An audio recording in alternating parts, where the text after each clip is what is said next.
On raconte que Bruno Sulac était un gentleman cambrioleur, un Arsène Lupin 2.0, presque élégant dans l'illégalité, un homme qui braquait sans tirer, qui volait sans blesser, qui charmait autant qu'il effrayait. Sauf que ça c'est la légende. Et une légende, ça arrange tout le monde. Les journalistes qui ont besoin d'une icône, le public qui adore les rebelles au grand cœur, et même parfois les policiers qui préfèrent poursuivre un mythe plutôt qu'un homme. Mais derrière la silhouette romanesque et les braquages propres, il y a surtout un criminel qui a sévi pendant 7 ans. Un fugitif qui a traumatisé des employés, ruiné des vies, brisé la sienne et abandonné sa famille pour courir après une liberté qui ne cessait de lui échapper. Contrairement à l'image véhiculée par les médias, il n'a jamais été un héros, encore moins un Robin des Bois. Il a juste fait de mauvais choix jusqu'à s'enfermer lui-même dans une spirale dont il ne pouvait plus sortir. Dans ce nouvel épisode de HVI, je vais vous raconter la vraie histoire de Bruno Sulac, ce que la légende créée autour de lui a essayé de nous faire oublier. Générique.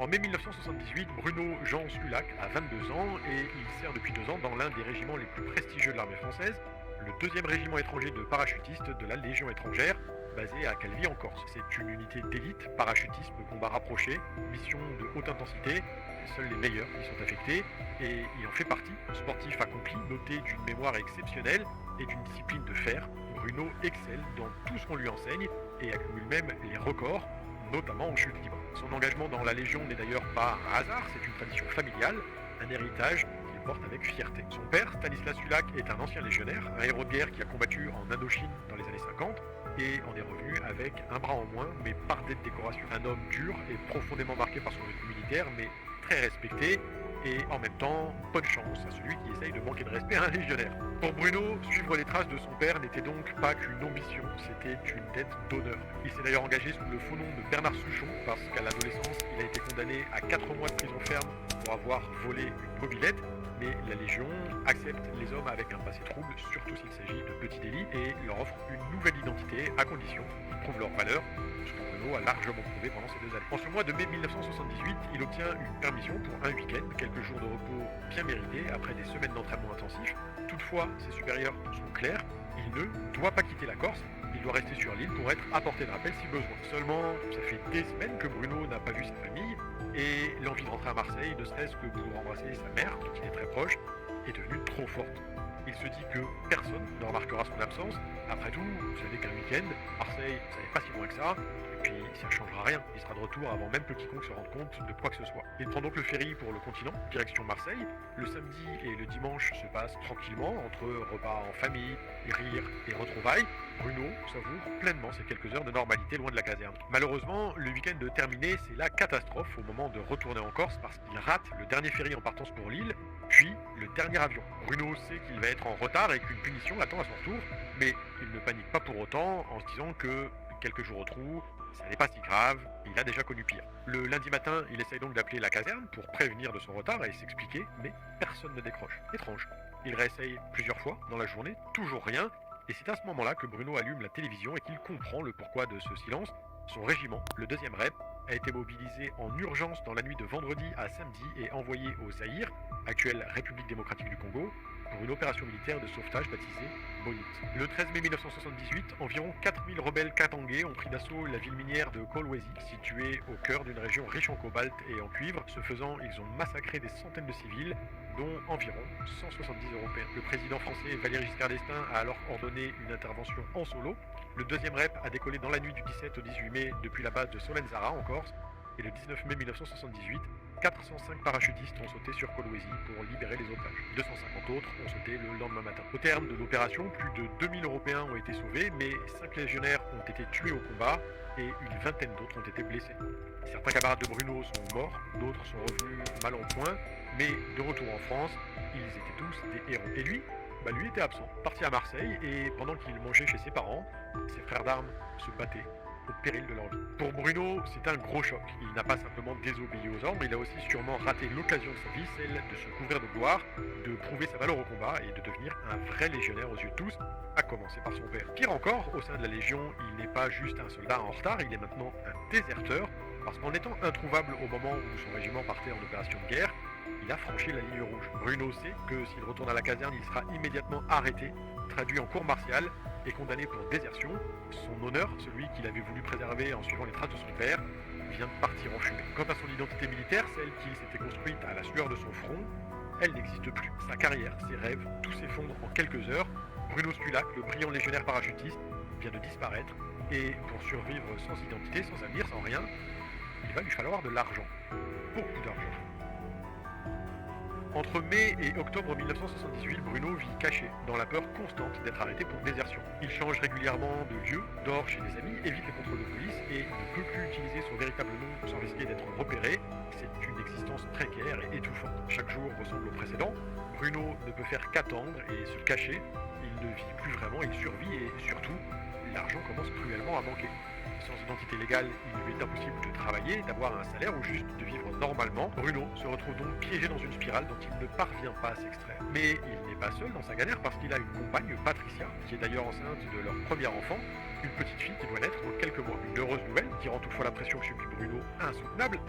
Comment va-t-il subvenir aux besoins de sa famille s'il ne peut même pas sortir de la clandestinité? C'est à ce moment-là que cet homme, qui était jusque-là du bon côté de la barrière, prend une décision des plus surprenantes: braquer un supermarché. À court d'argent et désespéré, il s'associe à Yves Carillo, le mari de sa belle-sœur, qui est lui aussi dans une situation financière difficile, pour planifier un coup qu'il pense simple et sans risque, en ciblant un hypermarché mammouth à Albi dans le Tarn. C'est le 14 octobre 1978 que Bruno et Yves passent à l'action. Ils entrent dans le supermarché armés, mais Bruno a chargé son revolver avec des balles à blanc. Il ne veut prendre aucun risque de blesser ou de tuer quelqu'un dans un moment de stress. Dès le début, il s'impose une règle d'or: pas de violence physique, pas de sang, on prend l'argent et on s'en va. J'ai vu ma collègue de travail arriver avec une personne dans le dos qui a braqué. Le banquier avait un pistolet sur la tempe. Nous, il nous a maîtrisés avec ma collègue avec un autre revolver. On leur a demandé de ne pas nous tuer, qu'on leur donnerait tout ce qu'on avait, surtout de ne pas nous faire mal. Le braquage se déroule rapidement et sans accroc. Les employés sont sous le choc, mais personne n'a été réellement chahuté. Les braqueurs ont tout fait pour se montrer rassurants. On n'est pas là pour vous faire du mal, on est là pour prendre l'argent, c'est tout. Ne vous inquiétez pas, tout va bien se passer. Et puis voilà, nous avons pris l'argent, nous sommes repartis, et puis on était bien contents d'avoir réussi ça. Bruno et Yves repartent avec 293 600 francs, une somme conséquente pour l'époque, de quoi tenir plusieurs mois, voire plus. C'était leur premier braquage, et ils ont réussi. Ils ont aussi remporté les chèques que le supermarché s'apprêtait à encaisser et décident de les déchirer, en espérant que ça puisse aider des familles dans le besoin, un geste louable qui a contribué à la construction de la légende du gentleman cambrioleur. Cependant, il ne faut pas oublier que si pour Bruno c'est un succès propre, on lit autre chose dans les témoignages d'employés, notamment le fait qu'il garde un traumatisme de son passage à l'acte, cauchemar, insomnie et peur de retourner au travail. Une caissière de 24 ans demande même sa mutation, incapable de rester dans le magasin où elle a vu un homme pointer une arme sur son visage. Les mois passent et l'argent du braquage permet à Bruno d'être plus serein qu'avant. Il en commet même un second avec Yves près de Tarbes sans se faire prendre. Mais le poids qu'il a sur les épaules reste lourd à porter. Le futur père veut faire les choses bien pour sa fille à naître. Il décide alors d'épouser Patricia pour légitimer la naissance de leur enfant, parce qu'il souhaite qu'elle ait des parents mariés et une famille unie. C'est ainsi que le 24 février 1979, Bruno commet une grossière erreur. Il se marie sous son vrai nom. Il signe sous Bruno Stulac, pas Bernard Souchon ou un autre pseudonyme, non, il le fait sous sa véritable identité. Il pense peut-être que personne ne fera lien, que les gendarmes ne surveillent pas les registres d'état civil, ou peut-être qu'ils s'en fichent, aveuglés par l'envie d'offrir le meilleur à sa fille. Mais 4 jours plus tard, le 28 février 1979, à 23h30, les forces de l'ordre l'interpellent. Elles ne viennent pas pour les braquages, vu qu'ils ne savent pas encore qu'il est impliqué dedans, elles sont là pour la désertion. Bruno Stulac, le légionnaire qui a déserté quand il aurait dû participer à l'opération Bonite, est officiellement recherché par l'armée depuis des mois, et son mariage vient de le trahir. Les gendarmes l'interpellent, mais au moment de fouiller sa voiture, il découvre quelque chose qu'il ne s'attendait pas à voir en coffre, à savoir une valise remplie de billets de banque, des cagoules, des menottes et des armes. En quelques secondes, Bruno passe donc du statut de simple déserteur à celui de braqueur présumé. Il est immédiatement placé en garde à vue. On remonte la valise et on le présente à Stulac. Là, il est décomposé. Il se met à bégayer parce que il a un bégaiement, il n'arrive plus à placer tout le monde l'un après l'autre. Il met très peu de temps à reconnaître les visages l'un après l'autre. Et c'est lui-même qui nous indique l'endroit. Il nous dit qu'il rentre d'avoir contacté le Mont-Laure, à côté de Montpellier. Après ça, Bruno est incarcéré à la prison d'Albi et sa fille Amélie voit le jour le 23 avril 1979. Patricia se retrouve donc seule avec un nouveau-né et un mari emprisonné. Enfermé dans sa cellule, ce qu'il ignore à ce moment-là, c'est que la prison ne sera qu'une étape dans son parcours, parce que c'est derrière des barreaux qu'il va découvrir son vrai talent, l'art de l'évasion. Un talent qui va définitivement le transformer en légende médiatique. Bruno Sulac passe un peu plus d'un an en prison à Albi dans l'attente de son procès et cette année change tout. En effet, il ne se contente pas d'attendre passivement sa libération, il étudie l'anglais, le droit, il lit énormément et surtout, il observe attentivement tout ce qui l'entoure. Les gardiens, leurs rondes, leurs habitudes, les failles du système mais aussi les barreaux de sa cellule, leur épaisseur et leur résistance. Après ça, il prend une décision, il ne restera pas enfermé. C'est ainsi que le 24 juin 1980, Bruno essaye de s'évader de la prison d'Albi avec Yves, emprisonné avec lui. À partir de 9h le soir, quand les cellules sont fermées définitivement, on a commencé à scier nos barreaux parce que ça prend du temps et puis les lames de scie cassent.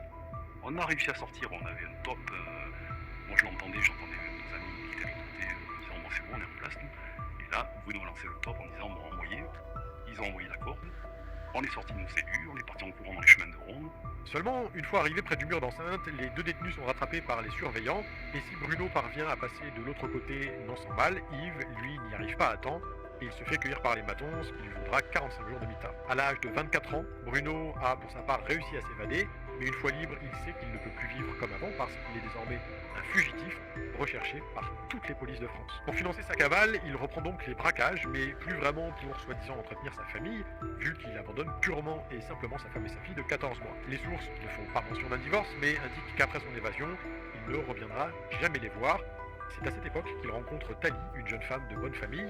Elle est belle, pétillante, respire la joie de vivre et entre eux, l'entente est immédiate. Elle devient sa compagne mais aussi sa complice. Elle conduit la voiture lors des braquages, elle fait le guet et l'accompagne dans sa vie de cavale. Pendant que Patricia élève seule la fille de Bruno avec les difficultés financières qu'on imagine, il mène grand train avec Thalie, un restaurant, boîte de nuit, hôtel de luxe et cadeaux somptueux.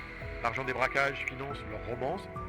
Pas les couches d'Amélie. Ensemble, Bruno et Thalie forment un duo criminel qui défie la police, toujours sans violence physique, une règle qui s'impose toujours comme une sorte de code d'honneur. Le 24 août 1980, 2 mois seulement après son évasion, il commet un acte qu'il fait passer à un autre niveau en libérant Jean-Louis Segretto, un ancien codétenu emprisonné à Montpellier. L'évasion envoie un message clair aux autorités. Bruno ne s'est pas contenté de s'évader, il est aussi capable de faire évader les autres. La police commence alors à comprendre qu'elle n'a pas affaire à un braqueur ordinaire. Bruno semble toujours avoir un coup d'avance, il disparaît, réapparaît, frappe et s'évanouit de nouveau. Il est insaisissable. Il commence aussi à jouer avec les médias, cultivant son image de gentleman cambrioleur. Pour les journalistes, il est certes un criminel, mais un criminel charmeur et soigné. Bruno fait donc régulièrement la une des journaux, qui le décrivent comme un bandit sans censure les mains, un rebelle romantique qui défie l'autorité. Seulement, ils oublient souvent de mentionner ce qu'il est réellement, à savoir un voleur qui ruine la vie de nombreuses personnes et qui crée de nombreux traumatismes, par exemple auprès des employés qu'il braque. Porté par les médias, son personnage séduit, fascine et il devient extrêmement populaire auprès du grand public. Pendant 2 ans, la police le poursuit sans répit, mais il leur échappe toujours. 2 ans pendant lesquels le cambrioleur enchaîne les braquages pour finalement devenir l'ennemi public numéro 1. En 1981, Bruno Sulac passe même son brevet de pilote d'hélicoptère, toujours dans l'idée d'améliorer ses techniques d'évasion. L'année suivante, la traque intensive des autorités porte enfin ses fruits parce que le 25 janvier 1982, le braqueur est finalement interpellé, avenue de Suffren, à Paris. Le 21 juillet suivant, il est jugé à Montpellier pour l'évasion de Jean-Louis Segretto en compagnie de Thalie et d'un second complice, Dragan Rancic. Les 2 hommes sont condamnés à 3 ans de prison. Quant à la jeune femme, elle écope d'une sanction plus clémente, 18 mois avec sursis. Mais comme on peut s'en douter, Bruno n'a une nouvelle fois pas l'intention de purger sa peine tranquillement.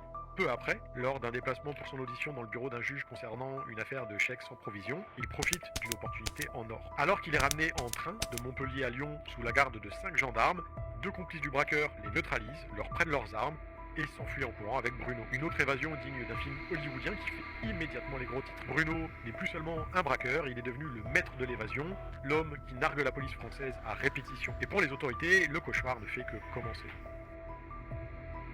Après son évasion d'Albi en juin 1980, Bruno entre dans une nouvelle catégorie, celle du fugitif professionnel, capable de se volatiliser entre 2 coups sans jamais laisser la moindre trace. Pendant 3 ans, il est un fantôme insaisissable, un homme qui frappe, disparaît, puis réapparaît là où personne ne l'attend, et finalement, il évolue, terminé les supermarchés, place aux bijouteries de luxe, aux enseignes prestigieuses, aux millions de francs en diamants et en or. La méthode de Bruno est rodée et devient sa signature. Il entre dans les établissements à visage découvert, parfois déguisé en tennisman avec une raquette à la main, puis il menotte les employés sans les blesser, embarque les bijoux, prend soin d'emporter le film de la caméra de surveillance et s'enfuit à pied. Mais pour tenir dans cette vie de cavale permanente, il lui faut un réseau solide, des plans sûrs et surtout un allié de confiance. C'est là qu'entre en scène un homme qui va devenir bien plus qu'un complice, Novika Zivokovic, que tout le monde appelle Radisa Steve Jovanovic, ou simplement le Yogo. Né en 1955 en Yougoslavie, Steve débarque en France au début des années 70 avec un parcours déjà atypique. Passionné d'arts martiaux, il devient boxeur professionnel et décroche même le titre de champion de France poids lourd. Mais sa véritable notoriété, Steve la gagne autrement. Il devient le garde du corps de Jean-Paul Belmondo et joue même dans Le Professionnel en 1981, où l'on peut l'apercevoir dans le rôle d'un policier agent secret au milieu des figurants dans le parc du château de Maintenon. Ironiquement, au moment du tournage, il est déjà recherché par la police et il porte à son poignet une Rolex en or qu'il a volée lors d'un cambriolage. Quand Bruno et Steve se rencontrent au début des années 80, c'est l'alchimie immédiate. Leur amitié devient d'ailleurs si forte que le second finit par adopter le nom de Sulak.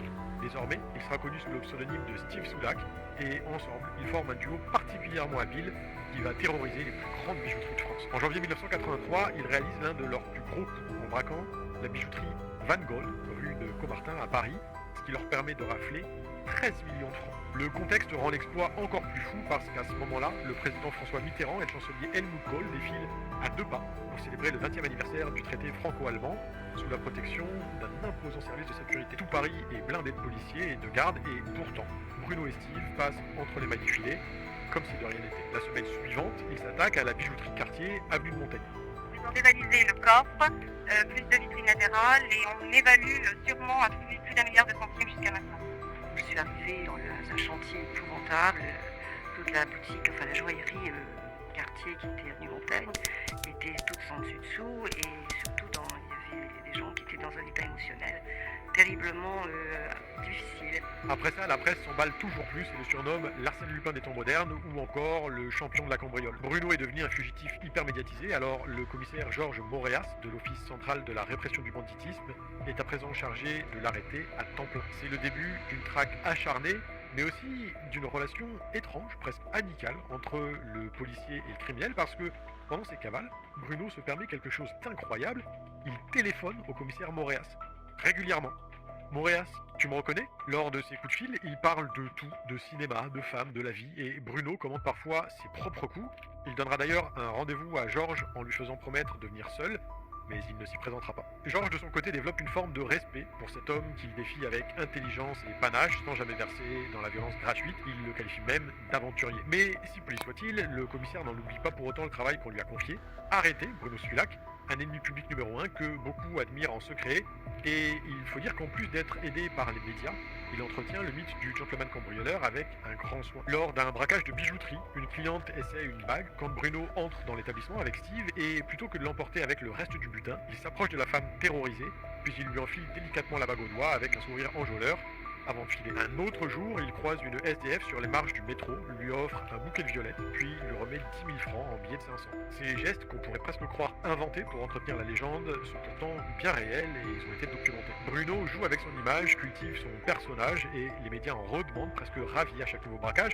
Et ça tombe bien, parce que son coup le plus marquant, celui qui va rester dans l'histoire du banditisme français, se profile justement à l'horizon. Nous sommes à l'été 1983. Toutes les polices de France sont mobilisées pour l'arrêter et Bruno décide de frapper là où personne ne l'attend. Il s'attaque à une seconde bijouterie Cartier, mais cette fois-ci à Cannes, sur la Croisette, en pleine saison estivale. Il arrive bronzé, détendu, vêtu d'une tenue de tennis impeccable, à raquette à la main, lunettes de soleil Cartier sur le nez et sac de sport sur l'épaule. Bruno entre dans la boutique comme un client lambda venu admirer les vitrines, puis il passe à l'acte et repart ensuite calmement avec Steve. Les braqueurs montent dans leur voiture, puis disparaissent dans la circulation cannoise, sous le nez d'une Côte d'Azur pourtant saturée de touristes et de policiers. 40 millions. Dans le cas de Cannes, à l'été 1983, Bruno a franchi un autre cap symbolique. La presse ne parle que de lui, les forces de l'ordre sont désespérées et il est plus que jamais populaire auprès de l'opinion publique. Mais cette notoriété a un prix et ce prix, c'est la pression. Maintenant, la police ne le lâche plus une seule seconde. Le commissaire Moréas et ses équipes travaillent jour et nuit pour pouvoir l'arrêter. Ils scrutent le moindre indice et suivent la moindre piste. Pendant quelques mois encore, Bruno parvient à échapper au filet qui se resserre autour de lui, mais il sait que la partie devient dangereuse, que ses marges de manœuvre se réduisent et que chaque jour qui passe, son inévitable chute se rapproche. Le 9 février 1984, quand il rentre du Brésil, il est arrêté à la frontière espagnole, à Hendaye, alors qu'il revient en France. Tout ça à cause d'une erreur dérisoire.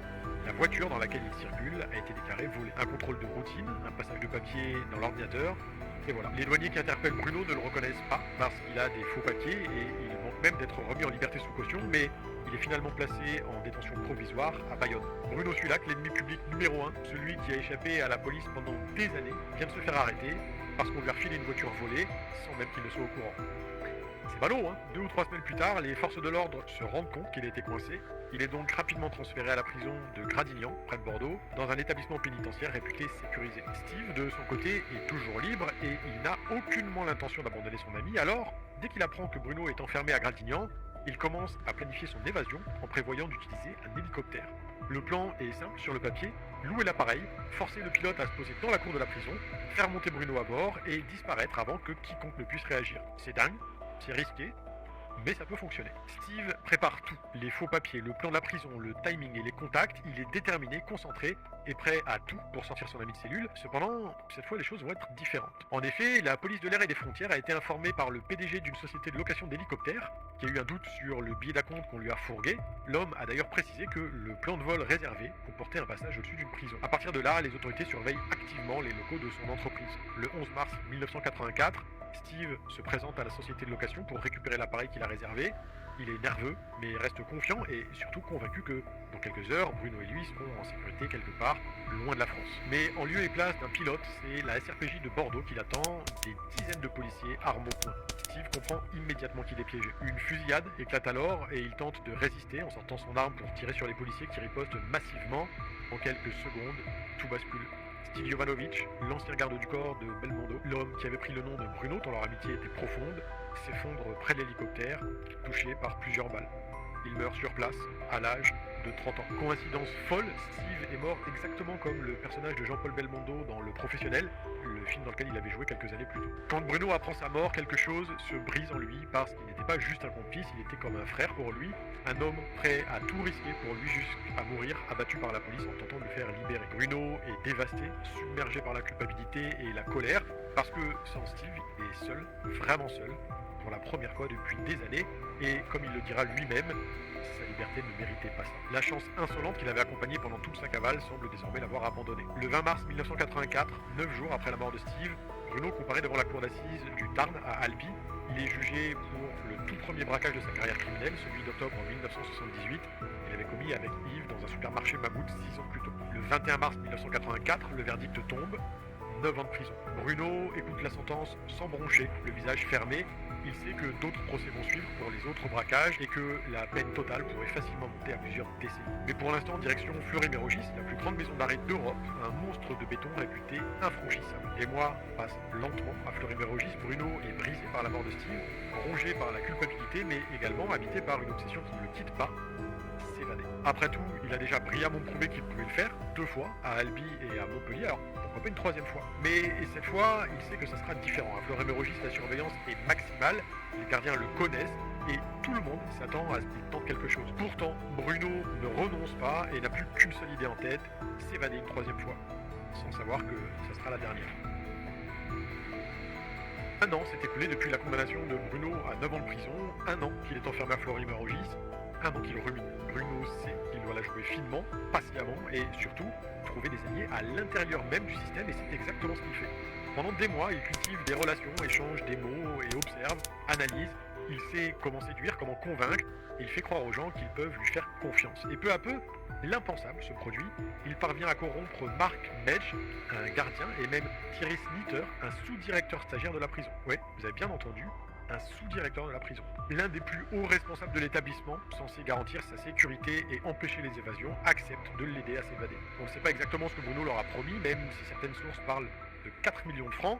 Quoi qu'il en soit, c'était sûrement beaucoup d'argent et le plan se met en place dans le plus grand secret. Le détenu a même tout prévu pour couvrir ses complices au cas où, en cachant dans sa cellule des explosifs destinés à être déclenchés à un horaire donné. Le soir du 17 mars 1985, à 23h15, tout est prêt et Bruno quitte sa cellule. Grâce à la complicité du sous-directeur et du gardien, les portes s'ouvrent une à une comme par magie. Pas de barreaux acier cette fois, pas de corde à grimper, juste des clés. des codes et des portes déverrouillées. Bruno traverse les sections une à une, évite les rondes et progresse silencieusement vers le bâtiment administratif situé non loin de la sortie. Encore quelques mètres, et il sera dehors. Mais arrivé devant la porte des bureaux, il y a un imprévu parce qu'elle était supposée être ouverte, mais elle ne l'est pas, elle est même verrouillée. Pendant que Thierry, le sous-directeur, discute avec ses collègues pour détourner leur attention, le détenu monte au deuxième et se réfugie dans une armoire. Muni d'un talkie-walkie, il tente ensuite de contacter son complice pour lui demander d'ouvrir la porte fermée. Mais les personnes qui passent à côté de l'armoire au moment où il parle l'entendent. C'est ainsi que Bruno se fait griller et que la panique s'empare de lui. Son instinct de survie prend le dessus. Il court, cherche une issue, n'importe laquelle, il aperçoit une fenêtre du deuxième étage qui donne sur le parking. Les gardiens débarquent et il n'a plus aucune autre option. C'est donc sans hésiter qu'il ouvre la fenêtre, enjambe le rebord et se lance dans le vide. Il ne laisse dans les mains des matons que son blouson, qu'ils lui ont retiré en essayant de le retenir, sauf que si son plan était de retomber sur ses pieds, ce n'est malheureusement pour lui pas ce qui s'est passé. Bruno atterrit face contre terre, il s'écrase lourdement sur le bitume du parking situé 7 mètres sous la fenêtre. Son corps est brisé par l'impact et s'il est pris en charge d'urgence par les secours, il tombe rapidement dans le coma. Le braqueur a un traumatisme crânien, de multiples fractures et des hémorragies internes, mais selon sa famille, qui contestera d'ailleurs la version officielle, ces blessures ne correspondent pas à celles qui peuvent être causées par une simple chute. Les proches de Bruno affirment que pendant une semaine entière, ils n'ont pas eu le droit de lui rendre visite à l'hôpital et que quand ils ont finalement pu le voir, c'était à travers une vitre et que son corps était recouvert d'un drap. Quand ils ont enfin vu son visage, il était complètement défiguré, comme s'il avait été frappé à coups de barre de fer, du genre de celle que les gardiens utilisent pour sonder les barreaux pendant leur ronde de nuit. En avril 1985, quelques semaines après l'incident, des détenus de Fleury-Mérogis signent une pétition dans laquelle ils affirment qu'un chef des gardiens se serait vanté au mess de la prison d'avoir frappé Bruno avec une barre de fer. Leur conclusion est sans équivoque et va dans le sens de celle de la famille. Bruno Stulac a été victime d'une agression, mais la version officielle reste une chute accidentelle lors d'une tentative d'évasion. Pendant 11 jours, Bruno lutte entre la vie et la mort, inconscient, branché à des machines. Il meurt dans la nuit du 28 au 29 mars 1985 à l'hôpital, à l'âge de 29 ans. Et la nouvelle fait la une de tous les médias. Le gentleman cambrioleur, l'Arsène Lupin des temps modernes, l'homme qui avait tourné la police en ridicule pendant 7 ans est mort en tentant de s'évader une dernière fois. Les circonstances de sa mort restent floues, contestées et entourées de mystères. Accident ou meurtre? Personne ne le saura jamais avec certitude. Le 2 avril 1985, Bruno est inhumé dans le carré pénitentiaire du cimetière parisien de Thiers. Parmi les rares personnes présentes à ses funérailles, un homme se tient à l'écart, discret, presque invisible. Il s'agit d'Albert Spaggiari, le célèbre braqueur du casse de la banque Société Générale de Nice en 1976, venu incognito rendre un dernier hommage à un confrère qu'il admirait. L'histoire de Bruno Stulac fascine encore aujourd'hui parce qu'un ancien légionnaire devenu braqueur, des évasions spectaculaires et des coups audacieux, c'était le scénario parfait. Et c'est exactement ce que les médias des années 80 ont vendu. Le gentleman cambrioleur, l'Arsène Lupin des temps modernes, le Robin des Bois français, sauf que derrière la légende, il y a une réalité bien moins glamour. Bruno n'a jamais tué personne, c'est vrai, mais ça ne veut pas dire qu'il n'a causé aucun tort, parce que quand on vous agite un flingue sous le nez, votre cerveau ne se demande pas avec quel type de balle il est chargé. Le traumatisme est bien réel. Pendant 7 ans, il a mené la belle vie au prix de dizaines de vies bouleversées, de traumatismes qu'aucun butin ne pourra jamais réparer, et d'un système judiciaire ridiculisé. Le braqueur prétendait avoir un code d'honneur, ne pas tuer, ne pas blesser. Par contre, abandonner sa fille de 14 mois pour partir en cavale avec sa maîtresse, ça apparemment c'était acceptable dans son code d'honneur. Les médias l'adoraient parce qu'il faisait vendre, alors ils ont construit un mythe autour de lui en effaçant toutes ces victimes de l'histoire, parce que les victimes s'intéressent moins que le charme et l'audace. L'histoire de Bruno Stulac n'est pas celle d'un héros, c'est juste celle d'un criminel que les journalistes ont transformé en légende, parce que ça faisait de meilleurs titres. Comme vous avez pu le remarquer, aujourd'hui c'était une vidéo un petit peu différente de d'habitude, pas du true crime à proprement parler, et c'est un format que j'aimerais bien explorer l'année prochaine. Donc si ça vous plaît, n'hésitez pas à bombarder la section commentaires pour me le dire et me faire savoir que j'ai raison de vouloir m'orienter sur différents types d'histoires. Revenir en définitive à des histoires vraies incroyables, pas uniquement des histoires de meurtre.